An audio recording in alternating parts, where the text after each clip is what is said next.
고백합시다. 나의 반석이신 하나님,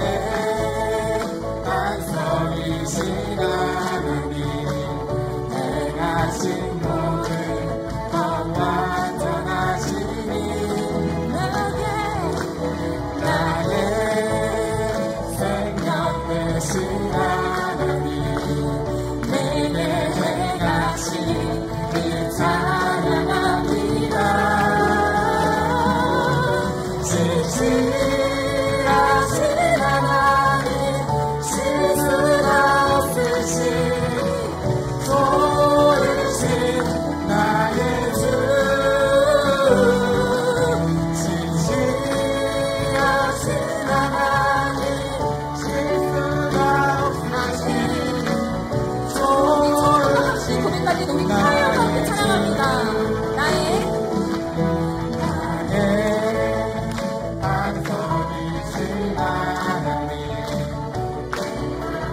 모든 것 완전하시니 나의 생명 되신 나의 생명 되신 하나님, 내게 행하신 일 찬양합니다.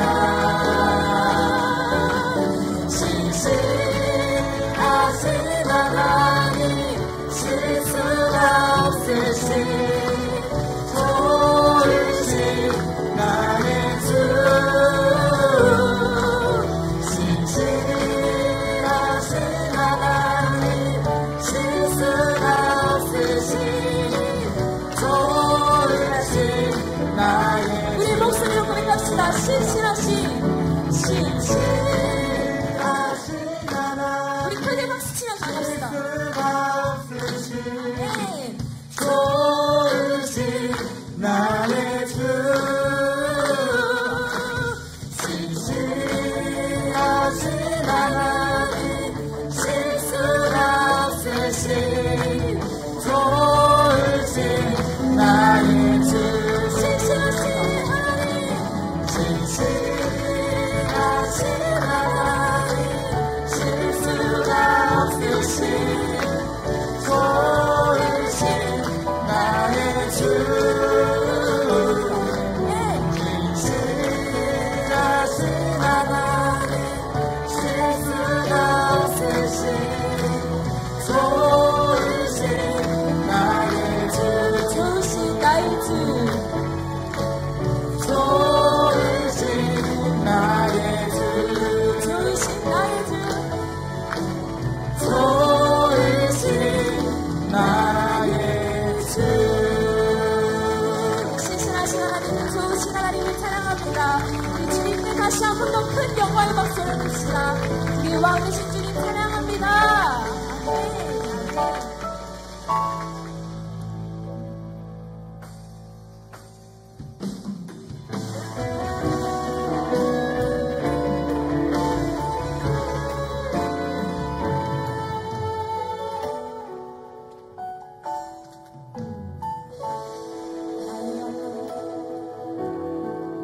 나의 영혼이 잠잠히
고백합시다. 주의 의자가 생명보다 나음으로 내 입술이 여호와를 찬양하니 내 평생에 주를 찬양하며 주의 이름으로 내 손 들리라. 우리 함께 기도합시다. 우리가 방금 고백했던 것처럼 주님, 내 평생에 주님을 찬양하며 주님을 높이는 삶으로 살아내기를 원합니다. 하나님이 주시는 그 소망으로 이 세상 가운데서 살아내기를 원합니다. 청년으로서 우리가 살아가기 참 어렵지만 주님, 어떠한 그 상황 속에서도 주님만 의지하며 주님만을 찬양하겠다고 고백하는 나의 삶이 되게 하여 주시옵소서. 오늘의 이 예배가 하나님께 그런 결단의 고백의 시작의 첫걸음이 되는 우리의 예배의 시간이 되게 해달라고 우리의 마음을 주님께 올려드립시다. 주님, 전심으로 주님을 내가 사랑합니다. 주님을 전심으로 주님을 예배하며 살아가기를 소망합니다. 주님을 찬양하며 살아가는 삶이 나의 삶이 되게 하여 주시옵소서. 오늘 예배를 통하여서 주님, 나를 다시 한 번 더 회복시켜 주시고 그 주님 사랑 안에 거하게 해달라고 이 시간 우리 함께 기도하면서 나가겠습니다. 기도합니다. 살아계신 주님, 들어주시고 하나님의 사랑 가운데 아버지 들어주시고 감사합니다. 아버지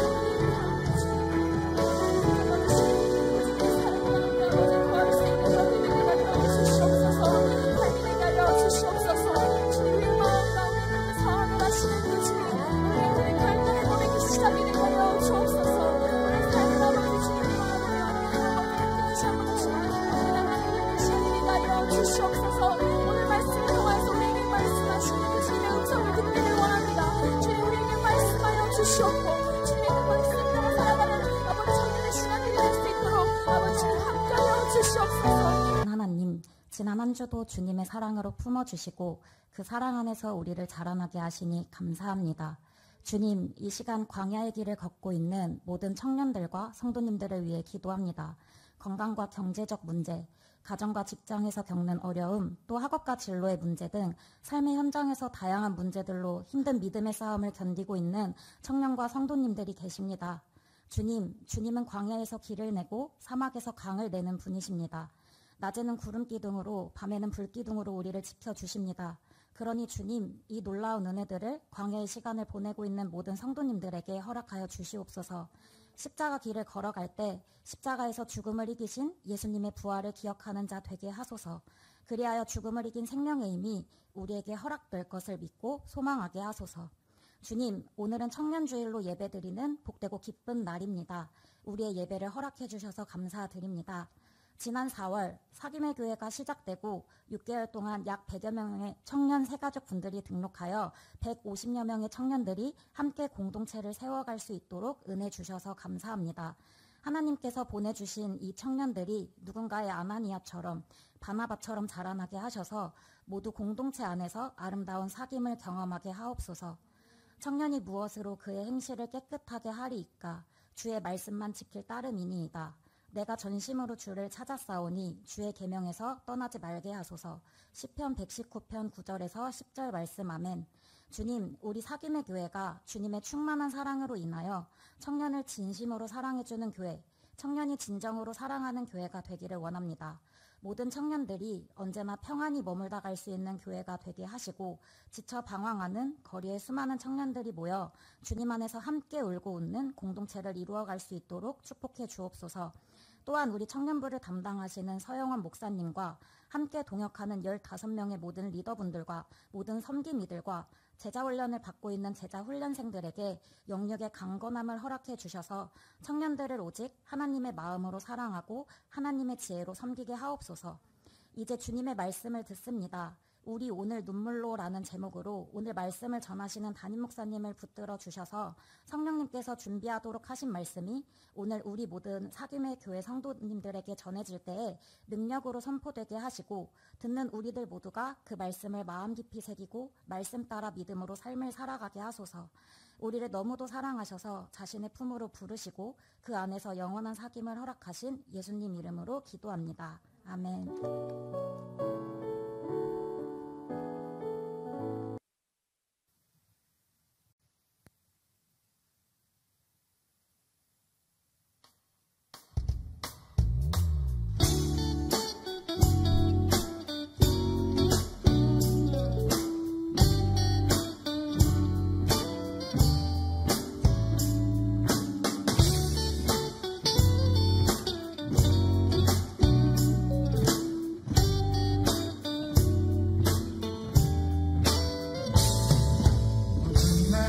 지나고 그가 빛을 발하니 쓰러져가는 우리 영혼 주가 붙잡아 주시니 멈추지 않으리 이 길에 끝이 있으니 한 걸음 한 걸음 주와 함께 걸으리 우리의 걸음이 끝나는 그날 그 순간 함께 하시니 우리 안아주시니 더 이상 눈물 없으니 당신의 그 나라 안에서 이제 영원히 주님 안에서 우리 찬양하겠네. 우리가 늘 이길 세상이 미련하다 해도 우리는 주가 보여주신 그한 소망이 있으니 어둠의 조각조차 그곳에 그리지 못해 당신의 나라에 우리 영원히 거하네. 박수 치실까요?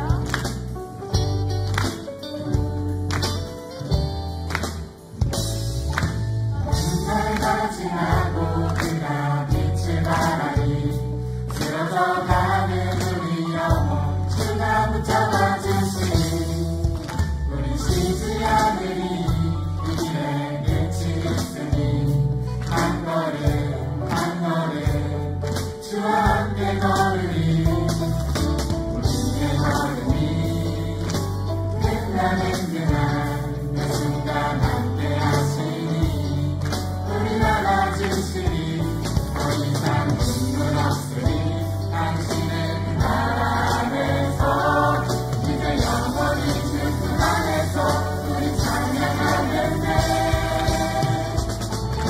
우리가 늘 이길 세상이 미련하다 해도 우리는 주가 보여주신 그한 소망이 있으니 어둠의 조각조차 그곳에 그리지 못해 당신의 나라에 우리 영원히 우리가 늘 이길 세상이 미련하다 해도 우리는 주가 보여주신 그한 소망이 있으니 어둠의 조각조차 그곳에 그리지 못해 당신의 나라에 우리 영원히 거하네.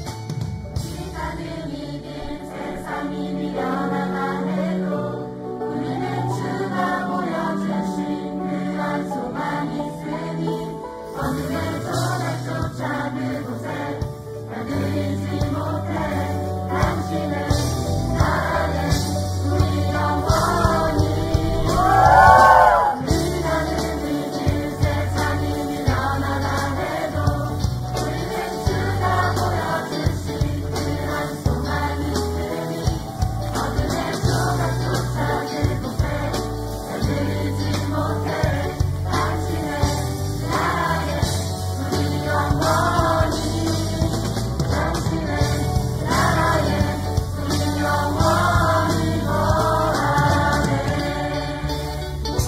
우리의 소망은 예수님이십니다. 그분의 그림을 살겠습니다. 사랑으로 살겠습니다. 예수의 나라에 살겠습니다. 오늘은 청년 주일입니다. 제가 청년 사역을 오래 해서 그런지 저는 청년들이 참 좋아요. 여러분은 안 그렇습니까? 여러분도 청년들이 좋으시죠? 교회가 세워진 지난 6개월 동안 하나님께서 우리 사김의 교회에 엄청난 축복을 허락해 주셨는데 그중 하나가 많은 청년들을 우리 교회에 보내주셨다는 것입니다.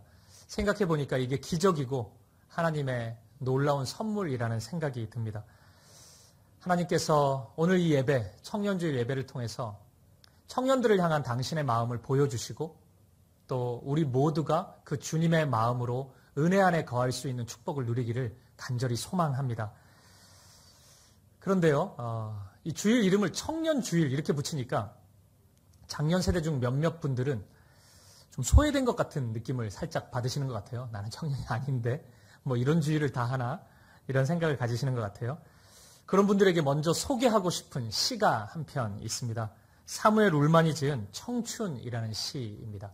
제가 한번 읽어드리겠습니다. 이렇게 시작합니다.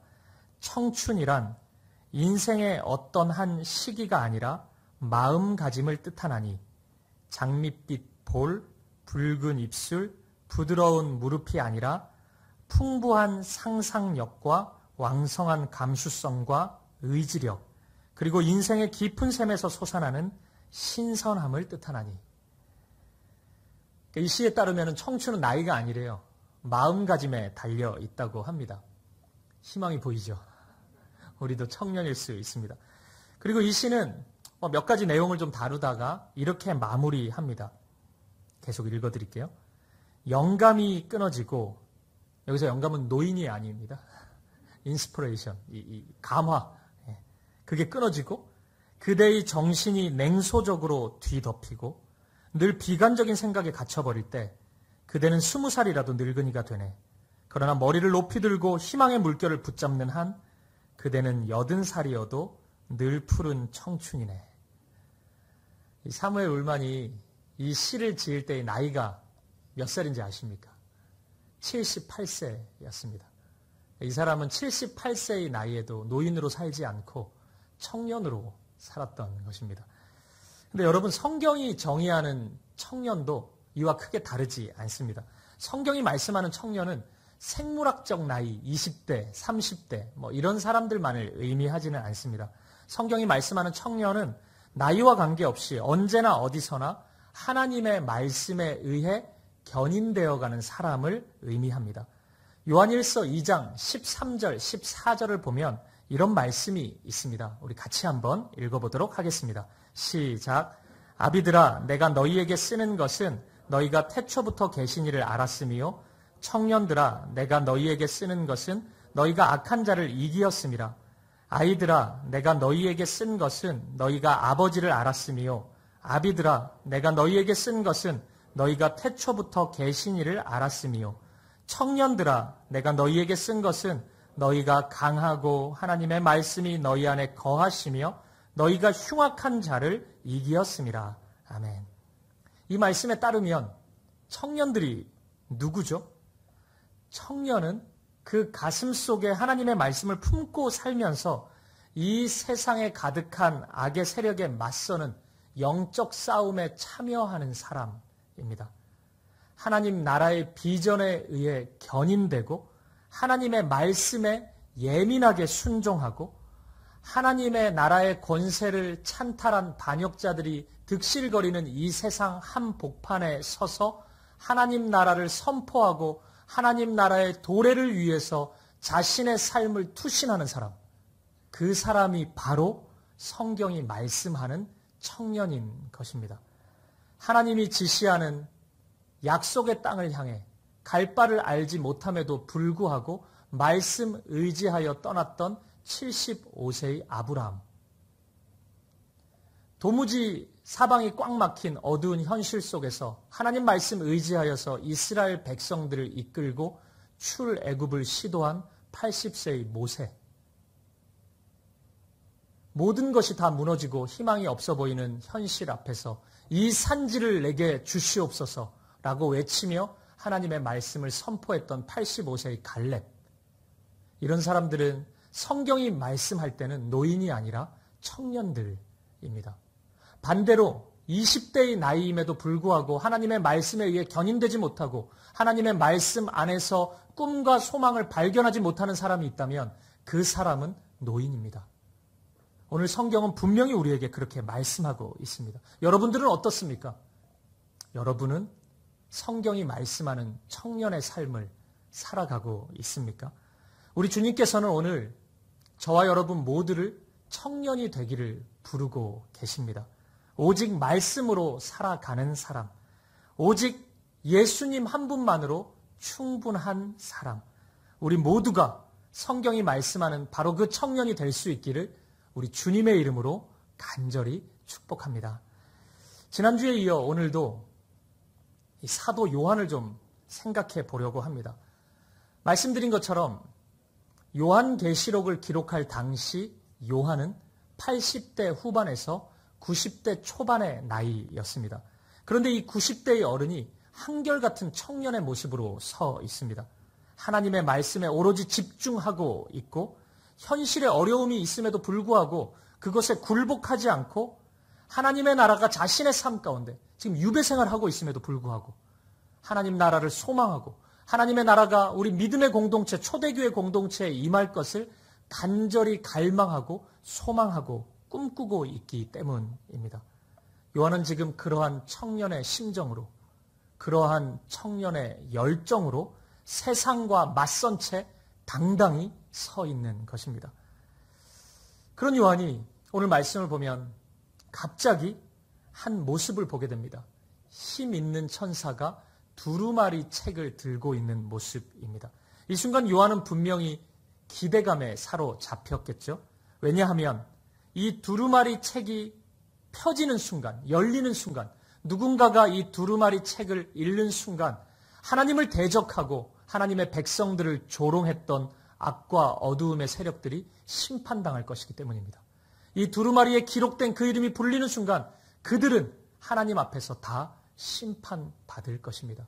그리고 동시에 믿음의 선한 싸움을 싸우고 있는 하나님의 자녀들의 이름이 불릴 것입니다. 그 이름이 불리는 순간 하나님의 영원한 사랑이, 영원한 돌보심이, 보호하심이 그들과 함께할 것이기 때문입니다.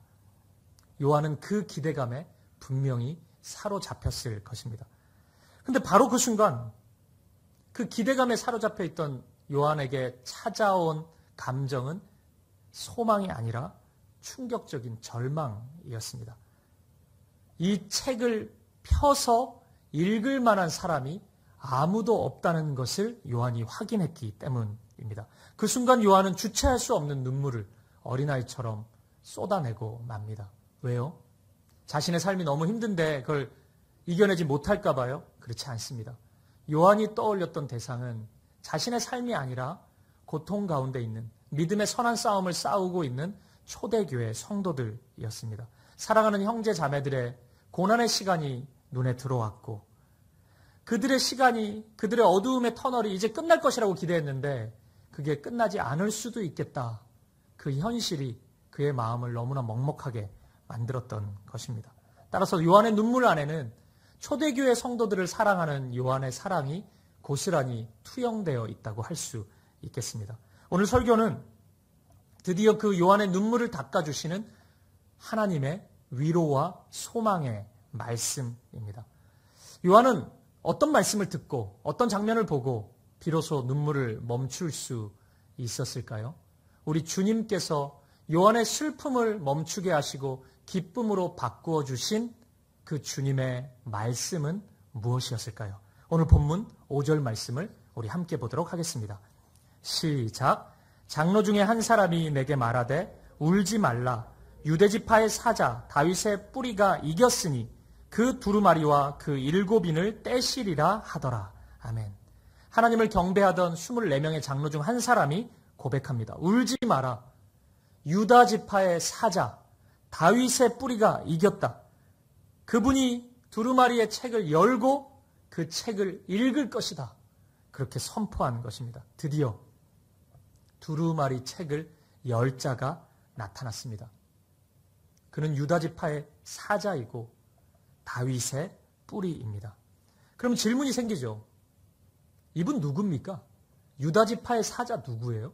다윗의 뿌리는 또 누구입니까? 여러분 누군지 아세요? 네, 예수님 맞습니다. 예수님입니다. 근데 오늘 요한계시록 성경은 예수님을 예수님이라고 부르지 않고 유다지파의 사자라고 불러요. 다윗의 뿌리라고 부르고 있습니다. 어떤 의미가 있는 것일까요? 있겠죠. 당연히 있겠죠.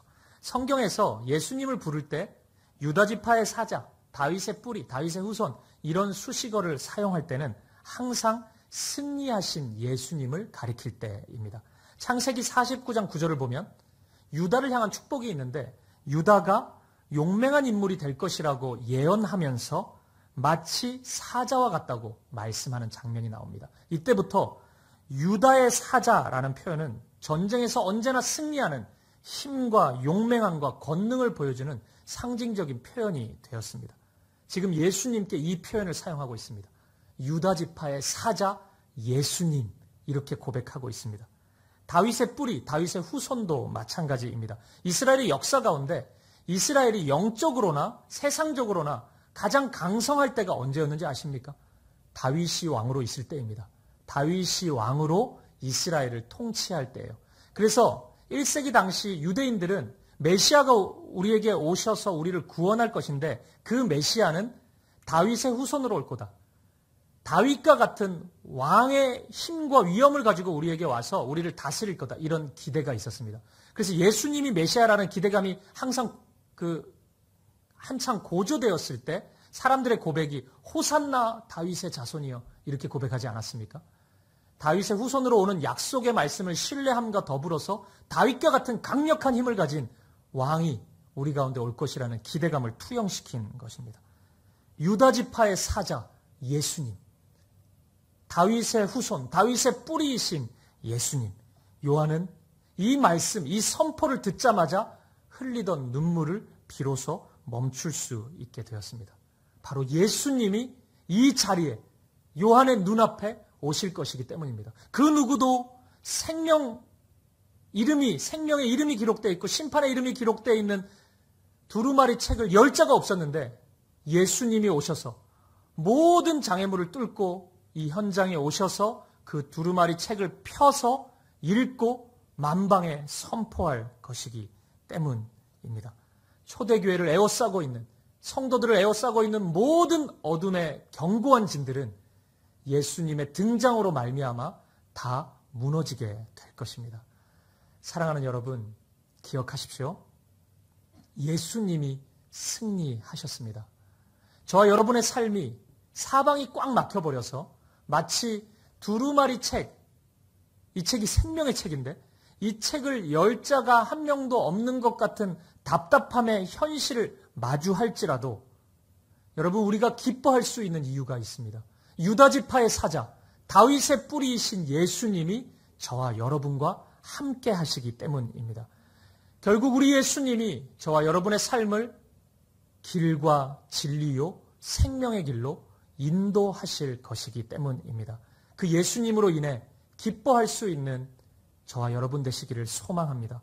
눈물을 멈추고 슬픔을 멈추고 기쁨의 찬양을 우리 주님을 향해 올려드릴 수 있는 저와 여러분의 삶이 되기를 간절히 축복합니다. 그리고 이어지는 5장 6절의 말씀은 예수님이 어떤 방식으로 승리를 허락해 주셨는지, 어떤 방식으로 두루마리 책을 펴서 읽으시는지 예수님의 그 방법을 소개하고 있습니다. 한마디로 한다면 예수님의 승리 방정식 이렇게 우리가 이해할 수 있겠습니다. 함께 본문 6절의 말씀을 읽어보도록 하겠습니다. 시작. 내가 또 보니 보좌와 내 생물과 장로들 사이에 한 어린 양이 서 있는데 일찍이 죽임을 당한 것 같더라. 그에게 7 뿔과 7 눈이 있으니 이 눈들은 온 땅에 보내심을 받은 하나님의 7 영이더라. 아멘. 5절까지 분명히 예수님을 유다지파의 사자, 다윗의 뿌리라고 불렀잖아요. 근데 6절에 이르러서 이름이 바뀌었습니다. 예수님을 부르는 표현이 달라졌어요. 뭐라고 부르고 있죠? 일찍이 죽임을 당하신 어린 양이라고 표현하고 있습니다. 방금 전까지 승리하시는 예수님의 모습이었잖아요. 아주 강한 그 어떤 대적자도 감당할 수 없는 힘과 권능의 모습으로 예수님이 표현됐는데 순식간에 단 한 절 만에 죽임당한 모습으로 바뀌어져 버렸습니다. 예수님은 지금 매우 뜻밖의 모습으로 요한 앞에 서 있습니다. 어린 양의 모습으로, 죽임당한 자의 모습으로 예수님은 서 계십니다. 어떻게 이 모습이 승리의 모습이 될 수 있을까요? 지금 이 장면을 통해 하나님은 요한에게 어떤 것을 말씀하려고 하시는 걸까요? 속았지롱, 너 졌다 이놈아. 희망이 없다. 그냥 그렇게 살아라. 이렇게 놀리시려고 하는 것일까요? 하나님은 고통 가운데 있는 초대교회 성도들에게 도대체 어떤 말씀을 하시려고 이 장면을 보여주고 계신 걸까요? 무엇일까요? 죽임 당하신 어린 양. 예수님입니다. 십자가에 달리신 예수님을 보여주고 싶었던 것입니다. 더 자세히 말씀드리면 그 십자가가 구원이요, 능력이요, 지혜임을 요한에게 깨우쳐주고 싶었던 것입니다. 초대교회 성도들에게 그 진리를 다시 한번 상기시켜주고 싶었던 것입니다. 지금 초대교회 성도들은 말로 다 할 수 없는 극심한 고통 가운데 서 있습니다. 왜 이 고통을 당하고 있죠? 이유 없이 당하고 있습니까? 아닙니다.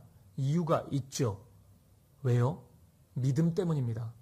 초대교회 성도들 믿음 저버리면 고통당하지 않습니다. 예수님께 절하지 않고 가이사 황제에게 절하면 이런 고통 없어요. 고문당하지 않습니다. 경제적인 압박도 전혀 겪을 필요가 없습니다. 믿음 지키느라고. 예수님만이 나의 주요, 나의 그리스도이시라는 이 고백, 이거 하나 지키려고 고통 가운데 서 있습니다. 그런데 가만히 보면 이들이 걷는 길은 사람들이 참 미련하고 무모해 보인다고 조롱했을지 모르지만 결코 무모한 길은 아니었습니다. 왜냐하면 이 길을 먼저 걸어가신 분이 있기 때문입니다. 바로 예수님입니다. 예수님은 하나님 아버지에 대한 순종으로 인해서 십자가의 길을 선택하셨고 그 길을 걸어가셨습니다. 지금 초대교회 성도들도 마찬가지입니다. 믿음을 선택했기 때문에 주님의 말씀에 순종하고자 하는 믿음이 있었기 때문에 이 길을 묵묵히 걸어가고 있습니다. 그래서 현실의 측면, 세상의 기준으로 보면 굉장히 미련하고 비참해 보이는 현실이지만 하나님의 사랑의 측면, 믿음의 측면으로 본다면 이들이 걸어가고 있는 길은 굉장히 축복된 길입니다. 왜냐하면 예수님이 걸어가셨던 길이기 때문입니다. 예수님이 걸어가셨던 그 십자가의 길을 고스란히 한 발 한 발 내디디면서 걷고 있기 때문이에요. 그렇다면 예수님이 걸어가신 그 길의 끝자락이 이 성도들이 걸어갈 마지막 지점일 것입니다.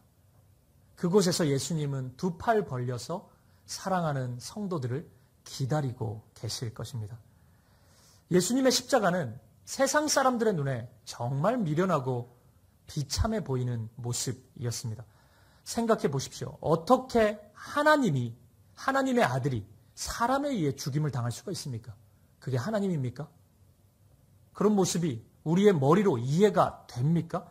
그런데 예수님은 사람들에 의해 죽임을 당하셨단 말이에요.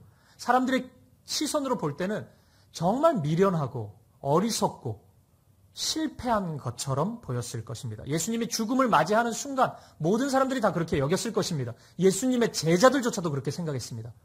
3년여를 따라다녔던 제자들도 그 십자가 죽음 앞에 다 뿔뿔이 흩어질 수밖에 없었습니다. 예수님이 실패했다고 확신했기 때문입니다. 그런데 여러분 정말 그랬습니까? 예수님의 십자가가 실패였고 절망이었고 좌절이었고 어리석음이었습니까? 아닙니다. 죽음 자체는 그렇게 보였지만 예수님의 십자가는 죽음으로 끝나지 않았잖아요. 죽음 다음이 있었습니다. 무엇이 일어났습니까? 부활하셨습니다. 예수님이 죽음에서 다시 살아나셨습니다. 죽음을 이기시고 부활하셨습니다. 그 부활로 인해서 예수님은 이 세상의 힘과 권세, 사람들이 그토록 두려워하고 쩔쩔매면서 그 길을 따라가던 이 세상의 모든 것들의 허무함을, 그 실체를 낱낱이 드러내 보이셨습니다. 로마의 황제 가이사, 1세기 당시에 전 세계에서 가장 강력한 힘을 가진 자였습니다. 이 세상의 힘과 권세를 상징하는 존재였습니다. 그 로마 황제가 예수님을 죽음에 이르도록 허락했습니다. 로마의 황제의 말이었습니다. 힘이 있다는 것은 그 말에 권능이 있다는 거죠. 누가 거스를 수 있겠습니까? 로마 황제가 죽으라 그러면 다 죽어야 됩니다. 예수님도 그 명령, 그 허락 안에서 죽임을 당하셨습니다. 거스를 수 없었어요. 다 실패한 것처럼 보였죠. 예수님도 어쩔 수 없구나. 로마 황제 말 앞에서는 야, 이거 믿음이고 뭐고 아무것도 안 되네. 굴복하고 엎드릴 수밖에 없구나. 다 끝났구나. 이렇게 생각했을 것입니다. 그런데 예수님이 부활하셨어요. 어떤 의미입니까? 로마 황제의 말, 이 세상의 말이 절대적이지 않다는 것을 예수님이 선언하신 것입니다. 죽으라 그래도 안 죽는 존재가 있습니다. 바로 예수님이셨습니다. 이 세상의 말이, 이 세상의 힘이, 이 세상의 권세가 절대적인 것이 아니었습니다. 그것은 일시적일 뿐입니다. 속으면 안 됩니다. 영원한 것은 예수님입니다. 예수님의 말씀입니다. 예수님의 십자가입니다. 예수님은 부활을 통해서 그 진리를 만천하에 공개하셨습니다. 이것이 바로 십자가의 역설이고 십자가의 신비입니다. 이것이 세상 사람들이 그토록 비아냥거리는 십자가를 우리가 나의 전부이고 나의 생명이라고 고백할 수 있는 이유입니다. 지금 초대교회 성도들은 극한의 두려움 가운데 처해 있지만, 고문당하고 죽임당하는 그 공포 속에 있지만, 도미티아누스 황제나 네로 황제에 의해서 언제든지 호출되어서 죽을 수 있다는 그 공포 속에 있지만, 그들은, 초대교회 성도들은 로마 황제의 힘에 두려워할 필요가 없습니다. 그 힘에 굴복할 필요가 전혀 없습니다. 왜요? 예수님께서 이미 십자가에서 그들을 이기셨기 때문입니다.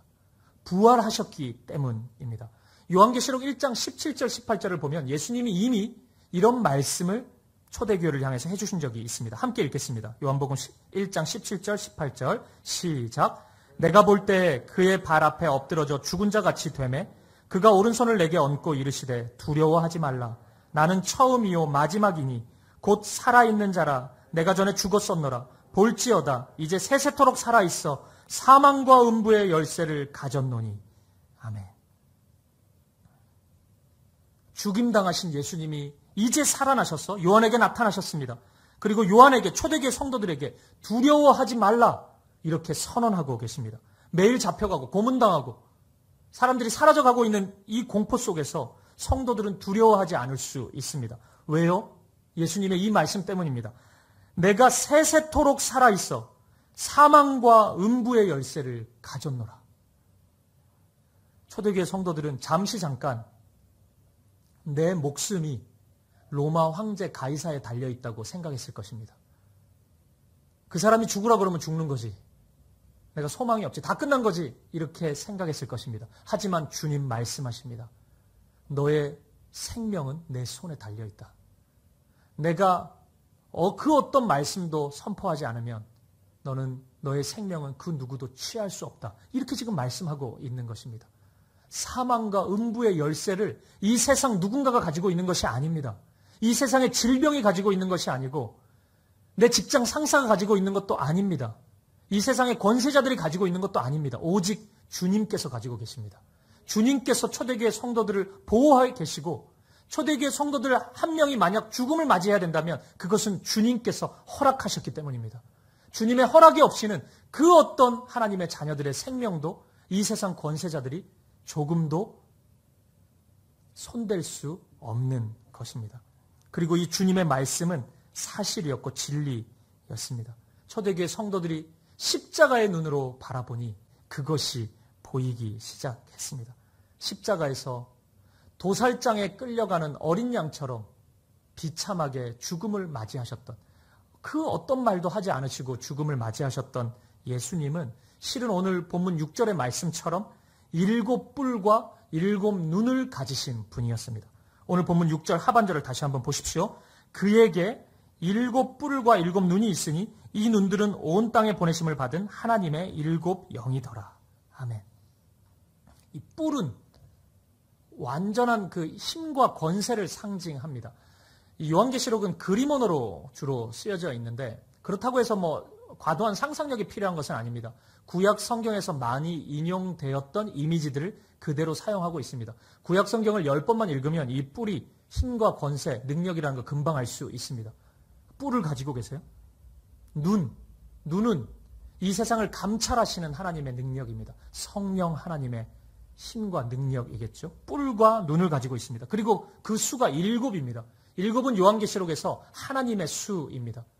7 교회가 나오잖아요. 그리고 계속 7개가 나오거든요. 그거 하나님의 수입니다. 완전하다는 것입니다. 그래서 사탄의 수는 절대 7이 될 수 없습니다.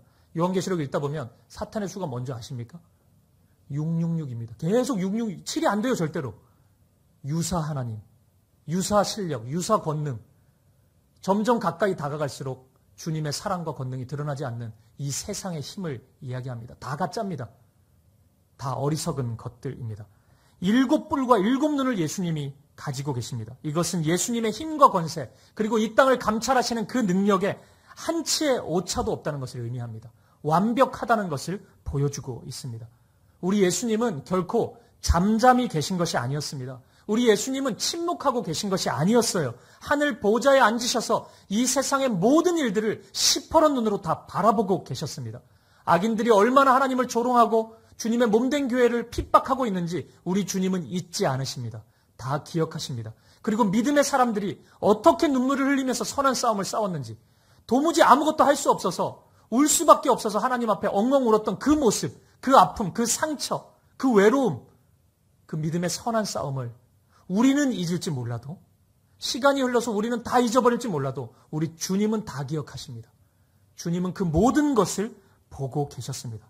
결국 우리 주님이 주님의 때에 어린 양 예수께서 우리 가운데 오셔서 두루마리 책을 펴시고 선포할 것입니다. 하나님의 일들이 우리 가운데 반드시 나타나게 될 것입니다. 사랑하는 성도 여러분, 그리고 청년 여러분, 우리가 걸어가는 이 세상은 하나님 나라가 아닙니다. 그 말은 우리가 믿음의 시선으로 볼 때 납득하기 힘들고 정말 부조리한 일들이 엄청나게 많이 일어난다는 의미입니다. 어떤 순간에는 교회에서 그토록 강조하는 하나님의 말씀, 십자가, 복음, 사랑, 희생, 공동체, 성령 충만, 이 아름다운 단어들이 다 무의미하게 느껴질 때가 있습니다. 내가 이런 거 지켜가지고 뭐해? 내가 이런 기도 드려가지고 뭐해?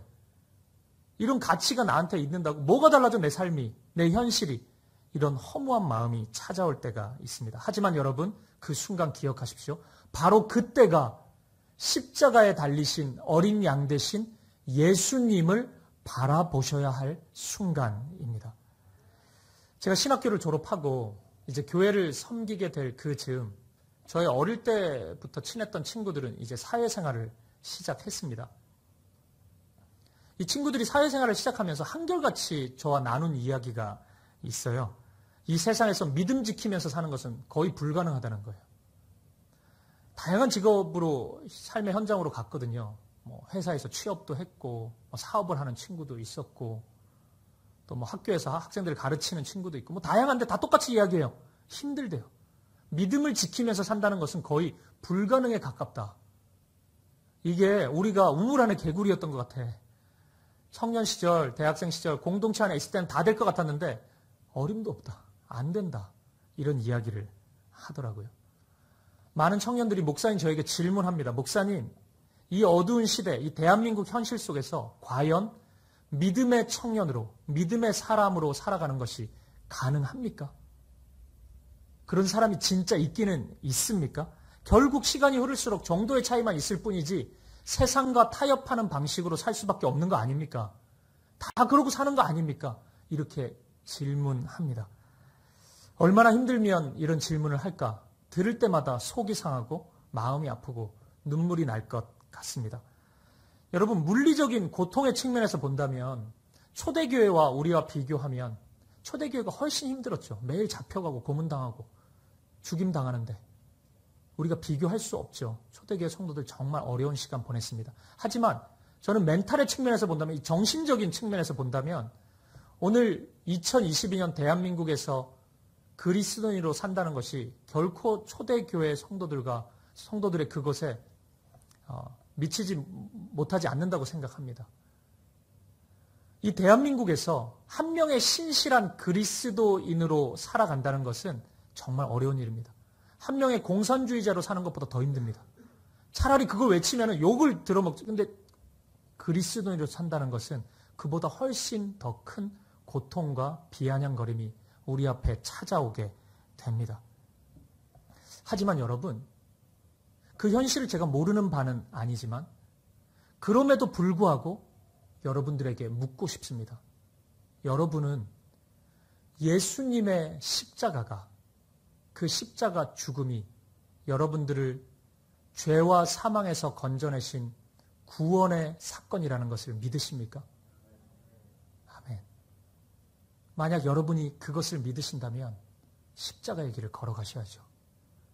삶에 어떤 유혹과 어떤 어려움이 찾아온다 할지라도 그 십자가가 나의 구원이고 나의 힘이고 능력이고 하나님의 지혜임을 믿으신다면, 그렇게 고백하신다면 타협 없이 그 길을 걸어가셔야죠.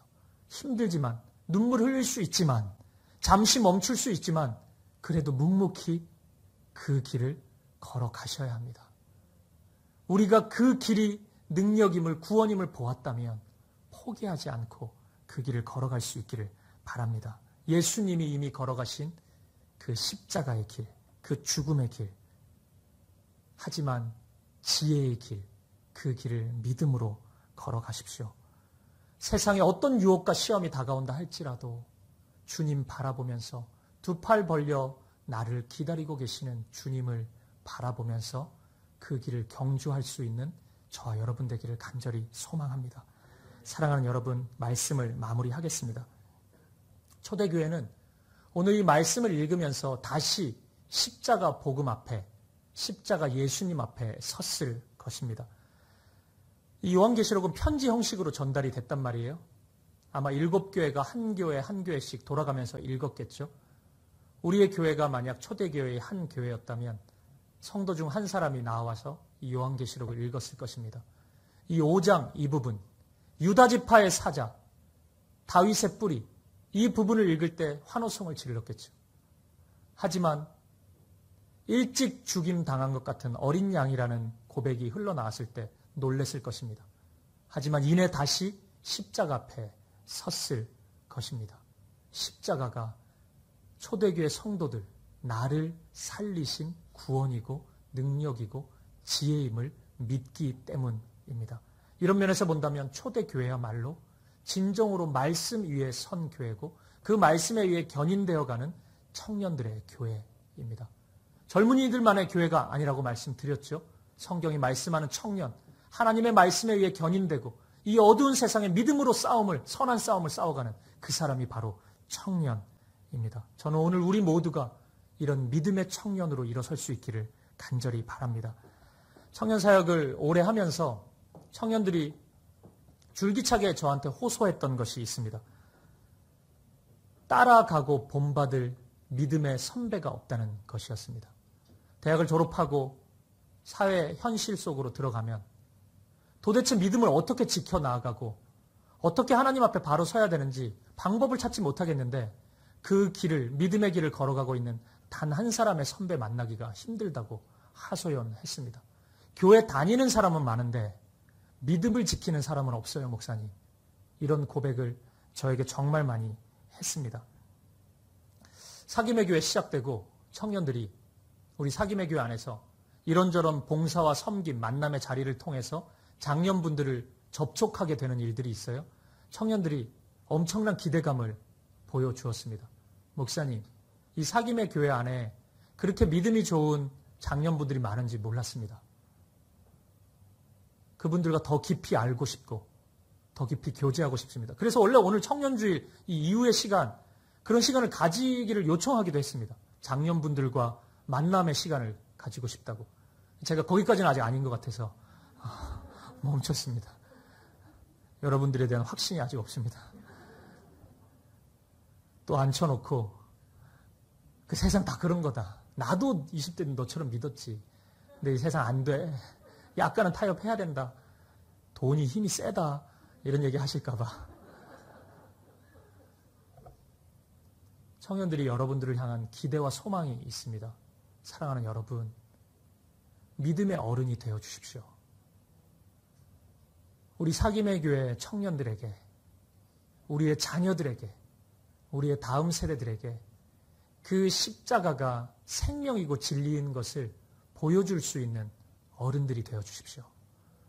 요한이 초대교회 성도들을 향해 흘렸던 이 눈물, 오늘 우리의 눈물이 될 수 없을까요? 우리 청년들을 향한 눈물, 우리 자녀들을 향한 눈물이 될 수 있기를 간절히 소망합니다. 오늘 본문을 읽다 보면 하나님의 나라가 어떤 나라인지 이미지로 잘 보여져요. 그런 믿음의 사람들, 믿음의 청년들로 가득한 나라입니다. 그리고 그들이 이 천국에서, 천상의 세계에서, 하나님 나라에서 부르는 찬송의 가사들이 그대로 소개되어 있습니다. 12절을 한번 보십시오. 죽임을 당하신 어린 양은 능력과 부와 지혜와 힘과 존귀와 영광과 찬송을 받으시기에 합당하도다. 아멘. 죽임을 당하신 어린 양이 우리의 부끄러움이 아니라 우리의 유일한 노래의 내용이고 고백이고 우리의 전부이고 삶의 이유가 되십니다. 오늘 저와 여러분의 삶 가운데 이 천상의 노래가 날마다 불려지기를, 언제나 어디에서나 죽임당하신 어린 양이 나의 능력입니다.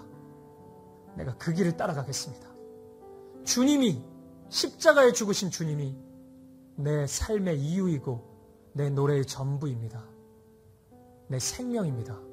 이렇게 고백할 수 있는 저와 여러분 되시기를, 우리 사김의 교회 모든 성도님들 되시기를 주님의 이름으로 간절히 축복드립니다.